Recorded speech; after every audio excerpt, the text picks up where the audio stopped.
kolegice i kolege studenti, dragi gosti, poštovani profesore Cipek, sve vas lijepo pozdravljam na početku ove tribine u ime Udruge Justicija i želim vam dobrodošlicu na projekciju filma i raspravu na temu totalitarizma. Evo, dopustite mi na početku samo par riječi o našoj udruzi. Naime, Udruga Justicija je jako mlada udruga, osnovani smo tek prije mjesec dana službeno i zapravo cilj nam je promicati i štititi ustavne vrednote Republike Hrvatske i zapravo poticati nekakve javne diskusije o bitnim društveno-političkim temama. U Republici Hrvatskoj okupljamo studente hrvatskih i inozemnih pravnih fakulteta, ali i druge građane koji dijele naša načela. U cilju svega toga je i večerašnja tribina, odnosno rasprava o totalitarizmu, u sklopu koje ćemo prikazati i uvodni film. Gost predavač je profesor Tihomir Cipek, koji je redoviti profesor na Fakultetu političkih znanosti u Zagrebu, kao i na Sveučilištu Hrvatski studiji. Profesor Cipek, između ostalog, znanstveno se usavršavao na Institutu za ekonomsku i socijalnu povijest i Institutu za istraživanje istočne i jugoistočne Europe Sveučilišta u Beču. Također, predsjednik je Hrvatskog politološkog društva te urednik biblioteke Povijest hrvatskih političkih ideja. U svojem znanstvenom i književnom radu najviše se bavio temama hrvatske politološke tradicije te idejom Hrvatske države u političkoj misli Stjepana Radića. Evo, prije nego pogledamo film, pozivam profesora Cipeka da nas kratko uvede u temu. Kolegice, hvala lijepo. Evo, dragi kolegice i kolege, mi je drago što ste me pozvali i omogućili smo da kažem nekoliko stvari o totalitarizmu. Moja ideja je bila da, evo, sad preko tih slajdova pokušam pokazati šta je zapravo totalitarizam i kad je ta rasprava počela. I kad sam razgovarao sa mladim kolegom, onda mi je rekao kako to da imamo dva tipa političkih poredaka i dvije vrlo različite političke ideologije koje spadaju u, zapravo, da pogledate podijelu političkih poredaka u jedno te isto, a to je totalitarizam. A naravno mislim to je zato što su se toga osjetili Zbigniew Brzezinski i Karl Joachim Friedrich. Zapravo se radi o jednoj političkoj priči. Vi ste naravno prije imali teze o tome da postoji totalitarni poredci, da se pisalo sa totalitarnim religijama i tako dalje, ali ja molim kolegu da ako može početi gušati malo tu priču. Naravno, najprije vam je taj termin spomenuo jedan pravni zapravo, talijanski kod da bi opisivao fašističku vladavinu. Sad moram sam svoje čitati, jer inače obično ja sjedim, pa mi imam ekran. Kako preskočiti ovo osnovne operativne treba? Naravno, mislim, ono što je važno za diktature, najprije sam htio odrediti diktature, naravno određenje ima to monopolizacija vlasti, nema trodiobe vlasti itd., ali pazite, nisu svi diktature totalitarne. Jednom kad sam kao znati mlađi, studirao sam u Berlinu i onda je došla jedna novinarka, sva sretna. Novinarka mene vole, danas sam dao neki intervju za HTV, onda oni mi vole loviti vas da ne znate, jel? I sad ona onako pita mene, dobro sad profesore, vi ste tu rekli nekakve razlike između autoritarnih i totalitarnih diktatura, a koja je zapravo to razlika između autoritarnih i totalitarnih diktatura? Pazite, najosnovnija razlika nisu najme sve diktature totalitarne diktature. Recimo u našem slučaju diktatura kralja Aleksandra je bila autoritarna diktatura. Naravno da kralj Aleksandar je znao da ga Vlatko Maček i hrvatski narod baš previše ne vole. Ali zapravo mislim bilo je dovoljno da oni ne organiziraju javne prosvjede protiv njega. I tu se autoritarna diktatura zapravo zadovoljava s tim pričama. Totalitarne diktature. Totalitarne diktature, razumijete, imaju potrebu da vi naprosto vjerujete u njih. To ne do kraja žele ući u dušu ljudi. Svako mora imati doma, razumijete, sliku, ne znam, Staljina, Josipa Broza Tita i Adolfa Hitlera. Dakle, ideja je da potpuno se izbriše razlika i to je osnov između te javne i privatne sfere. Naravno, vidjet ćete kasnije postoje razlike, to možemo kasnije u diskusiji kad ćemo gledati film Solid Story, pa ćemo vidjeti razliku između jedne i druge diktature. Prvo, gledajte se molim na slajd prije. Dakle, pojam je izmišljen u vrijeme hladnog rata, odnosno počeo se raditi. On postoji u dubinama znanosti i kaže Giovanni Amendola, kaže da, to je jedna totalitarna diktatura. Kao negativno određenje. On imate Alima Friedmana koji kaže da postoji dvije totalitarne političke religije, bolševizam i fašizam. Ali tek 50. godina ona ulazi u jednu širu upotrebu. 60. godina se taj termin na neki način gubi, kad lupaju 68-aši da su neke, kad oni dođu u Berlinu i viču ho, ho, ho, a šta mislite šta masa odgovori? Ho Chi Minh, Ho Chi Minh, jel? To potpuno se zapravo upadne u jedan blok besmisla, ja bih rekao. Kad recimo ovi govore Marcuseu da je zapravo, da je LA, ne znam, Bukla, univerzitetu LA, pa to vam je fašizam. A Marcuseu se naravno pretiži lijevom i desnom, da karikiramo. Tada naravno se taj termin totalitarizam mislim ne počinje previše raditi. No, glavni autori su imate Hannah Arendt, koji piše 50. godina porijeklo totalitarizma. Ta njezina knjiga i taj diskurs ostaje u akademskim krugovima, ovo što je naše. Onak neki ljudi sjedne, oni slušaju profesore, nekom zanimljivo, nekom nije, poslije se popije piće i svako ode doma sretan više ili manje.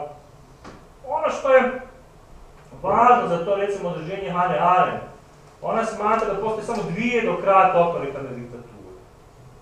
Čitava jedna tradicija u političkoj misli, ako hoćete, u političkoj znazi to slijedi. I kaže ona, to su nacizam i staljinizam. U toj njezinom određenju čak ni fašizam Mussolinijevog tipa nije totalitarna diktatura. Jer nema ovo, razumijete, do kraja mesijansku crtu. Pazite sad razlike između nacizma i fašizma. Vi znate ko je smijenio Mussolinija? Veliko fašističko vijeće. Dakle, ljudi su se našli oko jednog ćoškarskog spola, rekli su, evo sad pišemo, gubimo rat, moramo se malo prekvalificirati, ko je zato da se smijeni Mussolini? Oni dižu ruke, onda ovaj njegov zet Čano, onako nekako zadnji, teškom mukom, smijenio tatu svoje supruge. U nacizmu je to potpuno nezamislivo. Čak i površnim poznavateljima nacizma ideja da bi sad ovi smijenili Hitler. Molim nas je, ne znam, nekakvi centralni komitet NSDAP, nacističke stranke smijenio Hitlera. Pa SS-ovci od njih napravili paštete već prije nego što bi pomislili tako nešto. Jer Hitler je obogotorenje poretka, razumijete. Hitleru se služi do kraja. On je poredak. Kako je to rekao Goebbels, sad ću malo naravno glumiti. Hitler is Deutschland. Deutschland is Hitler. Gdje smo uzda. Razumijete? To je bitno. Ta jedna mesijanska crta koju ta nacistička diktatura do kraja ima.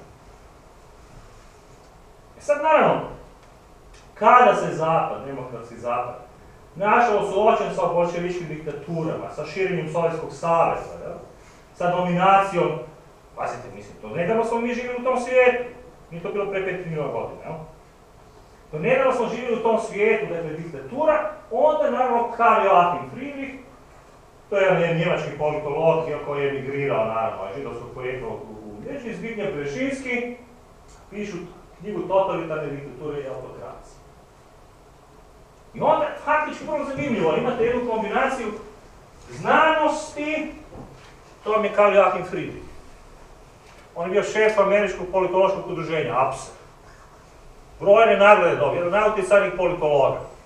Došao na vrijeme, su čak i u Americi poštovali sveučilišne profesor, izvolite svjesni profesora Kadica, Slobod, i Brzezinski, koji, kao što znate, je bio državni tajnik, faktički ministar, glavni savjetnik, mislim, Kissingeru, jedna siva eminencija i čovjek koji je vodio vanjsku politiku u Sjedinjenim Američkim Državama. Tada, dakle, 56. te knjige Totalitarne diktature i autokracije postižu veliki uspjeh.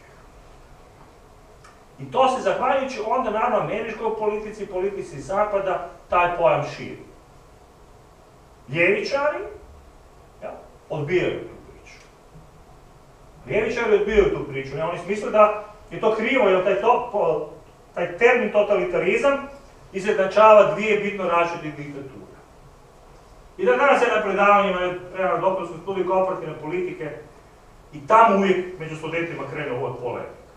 Nije to isto, Pa po čemu nije isto, zašto je to isto i tako da. Nije isto, naravno. Nije isto. Vidjet ćemo kasnije po čemu su oni razlikuju. Fašizam i komunizam. Jedan i drugi su diktature, ali ja mislim da su, ja ću pokušati braniti tu poziciju, kasnije možemo, da su ovim elementima koje vidite isti. I u komunističkoj diktaturi, i fašističkoj, ne znam, nacističkoj, postoji prvo monopolistička državna stranka. Naravno, zabranjeno je više stranačke. I ta monopolistička državna stranka obuhvaća oko 10% stanovništva. Znači, to je važno, dakle, važna je njezina mobilizacijska snaga. Te diktature imaju veliku snagu, poput Kina, zato smo se odlučili za Kinu. Ja? Jedan od najvećih medija 21. stoljeća, koji fascinira svojom velikom snagom. Svi smo nam bili u partiji. Kad gledate kretanje komunističke partije, idemo od nas, Hrvatske. Stalno jednaki broj članova. Zaduši sve više. Hrvatsko proljeće, ovi pohapšeni, imena ne spominjem, ljudi u zatvoru, tišine, ali članstvo naraslo. Sa nekakvih 20-30 tisuća ljudi, jer su koptirali druge razine. Drugo, imate načelo vođu. Ona ima nešto u sebi ljudi fascinantno. Da čak i oni koji možda to racionalno ne bi tako mislili. Emocionalno kad padnete u tu jednu priču, onda se svi naprosto predate vođi. To mi je čuveno bacanje suzavca na Hajdukom stadionu, kad igra misli Zvezda i Hajduk i svi plaču. Znači suci plaču, zvezdaši plaču, Hajdukovci plaču, publika plače, kolegice i kolege. Stari se toga sjeća.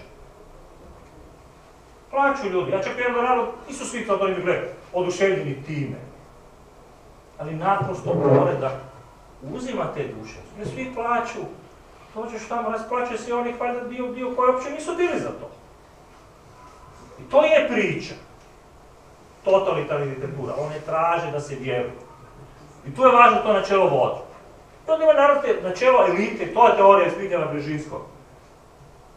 I Karl Joachima Friedricha. Onda imate stupnjevanje u elitu, organizacije koje duši unutarnju kontrolu masa. Onda imate žene, male djeca, starija djeca, onakva, jel? Evo ja ću vam recitirati. Pioniri maleni, mi smo vojska prava. Svakog dana rastemo ko zelena trava.